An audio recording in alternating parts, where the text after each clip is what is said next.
아침에 나로 주의 인자한 말씀을 듣게 하소서. 내가 성도 여러분 안녕하세요. 금요일입니다. 오늘도 하나님의 은혜가 여러분들의 삶의 자리 가운데 가득하기를 간절히 소망합니다. 제가 말씀한 곳 봅니다. 로마서 4장 18절부터 22절까지의 말씀을 제가 봉독합니다.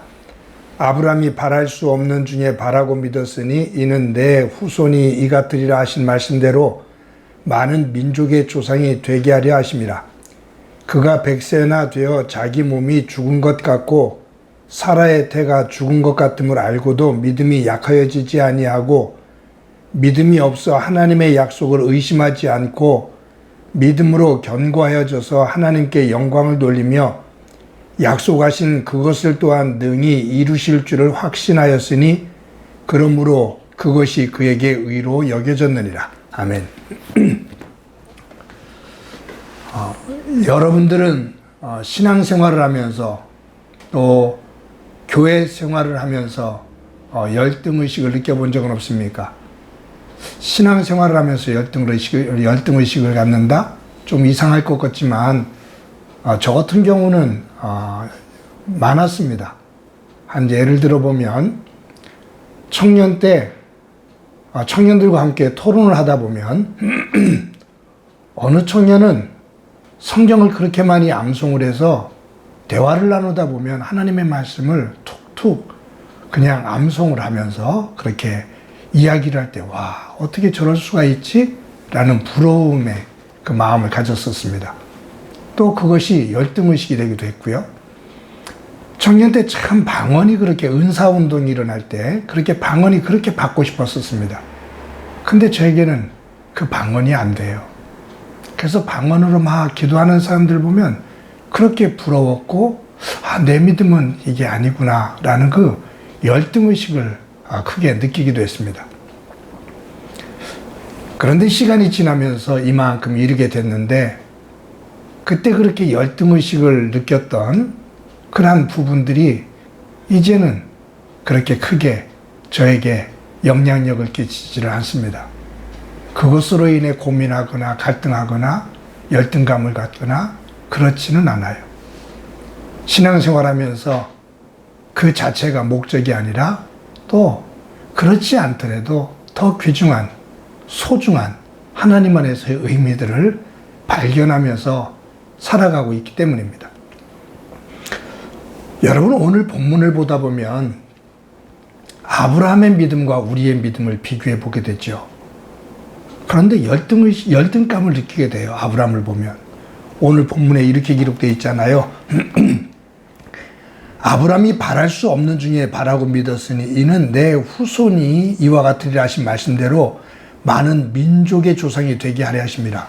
그가 100세나 되어 자기 몸이 죽은 것 같고 사라의 태가 죽은 것 같음을 알고도 믿음이 약하여지지 아니하고 그리고 믿음이 없어 하나님의 약속을 의심하지 않았다. 그러니까 이 아브라함에 대한 이 로마서 바울이 쓰고 있는 이 내용을 보면 아브라함의 믿음은 완벽한 믿음이었어요. 흠이 없는 100세가 되어서도 사례가 90세가 되어서도 그 태가 마르지 않는다. 하나님께서 말씀하신 것을 그대로 믿었다. 바랄 수 없는 중에 바랐다. 믿음이 없어 하나님의 약속을 의심하지 않고 믿음으로 견고해져서 하나님께 영광을 돌렸다. 도저히 틈이 없어요. 흠이 없는 완벽한 믿음입니다. 그런데 제가 창세기 17장을 잠깐 볼게요. 이 장면은 하나님께서 아브라함에게 임하셔서 할례를 자녀들에게 그 가족들에게 베풀라고 말씀하시면서 주시는 말씀이에요. 어떤 말씀이냐면 내가 너와 사라에게 아들을 주겠다라고 다시 한번 또 약속하셔요.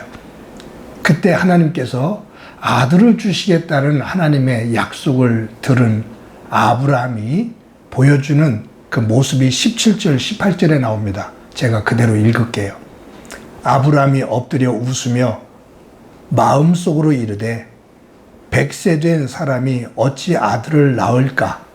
사라는 90세니 어찌 출산하리요 하고 아브라함이 이에 하나님께 아뢰되 이스마엘이나 하나님 앞에서 살기를 원하나이다.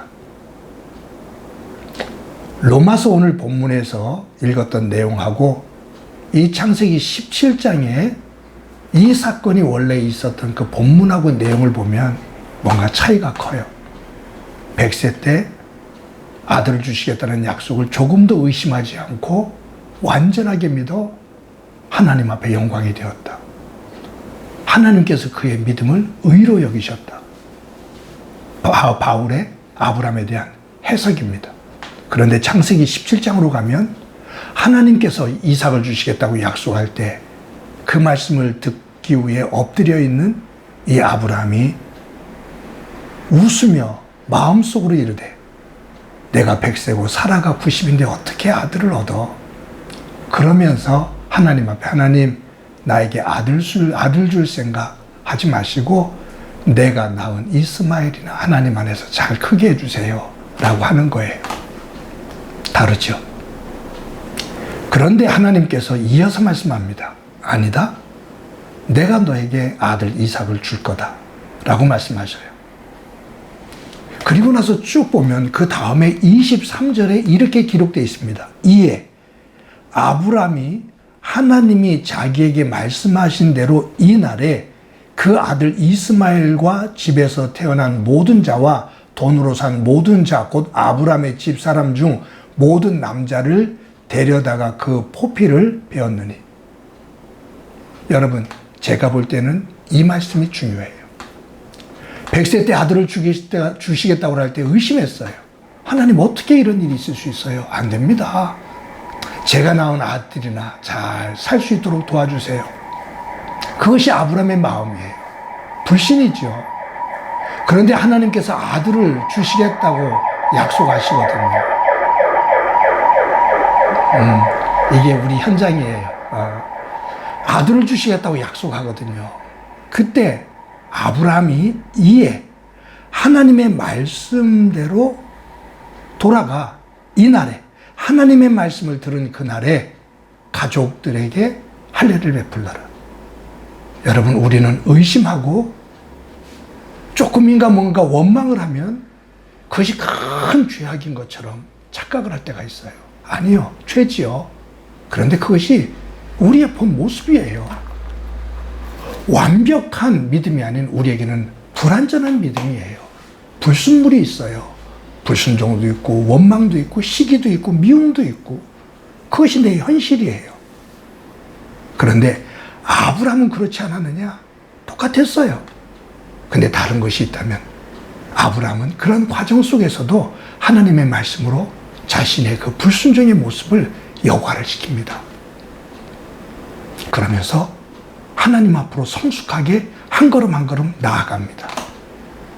우리에게 필요한 것은 완전한 믿음이 아니라 하나님의 말씀 안에서 말씀의 필터로 그리고 성령의 인도하심 속에서 우리의 불순물들을 하나하나 걸러내면서 성숙한 모습으로 나아가는 겁니다. 오늘도 저와 여러분이 로마서 오늘 본문에 나오는 완벽한 믿음의 아브라함이 아닌 바울이 말하는 이 부분은 23절에 있는 이 부분을 강조하는 부분이라고 저는 봐요. 그 산을 넘어 서 있는 아브라함의 모습. 오늘도 말씀의 필터를 가지고 성령의 다듬어 주심 가운데 오늘도 하나님 안에서 조금 더 성숙하게 세워지는 믿음 안에서의 하루의 삶이 되어지기를 주님의 이름으로 간절히 소망합니다. 한번 기도합니다.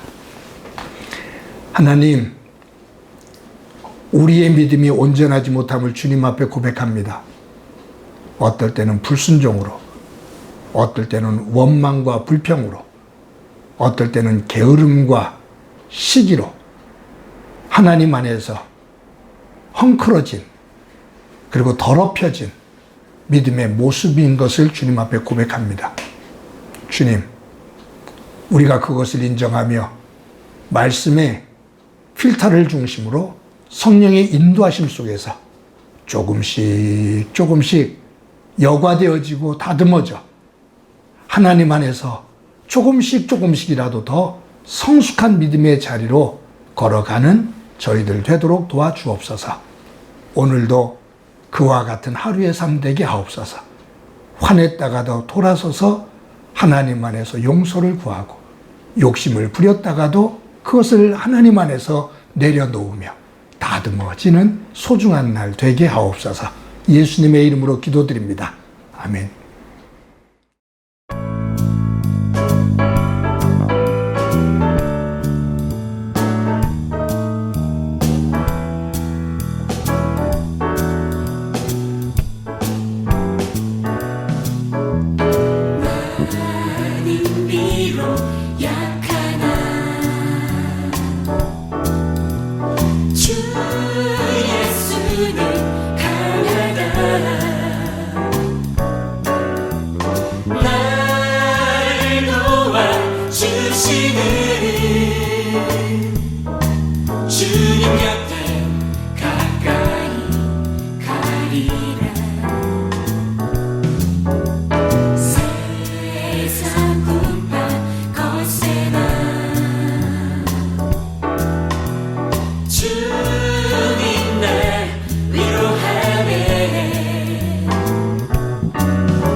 선한 목자 나를 인도해